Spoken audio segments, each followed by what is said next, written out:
So, food bank. No, so recently or 3 weeks ago, nakita ko na si DSWD DSWD Secretary Rex Gatchalian kasama ang ating First Lady ay nagbukas ng food bank. Yung kauna-unahan dito sa Pilipinas. So, ano tong food bank? Dito sa Pilipinas, yung inopen ng DSWD, yung mga natirang pagkain ng mga restaurants at saka mga hotel, idinadala doon.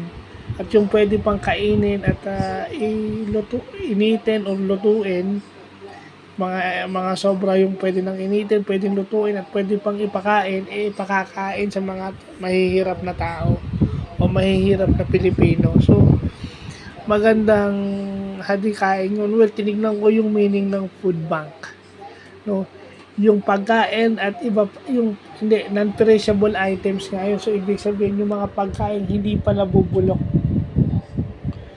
Yung mga pagkain pwede pang kainin at yung iba pang non-perishable food items, pwedeng i-stock doon at ibigay sa mga tao free of charge.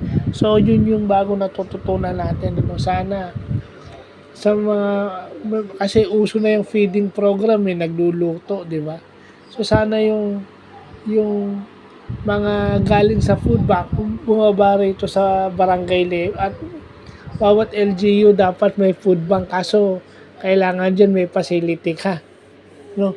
Sana lahat ng CSWD magkaroon ng facility for food bank. Kasi maganda. Lalo na may mga depressed area dito sa Pilipinas. So, yun, magandang adhikain nga na meron. Ano. Well, another term na bago lang sa akin, pero at least alam na natin. So, yun lang pa.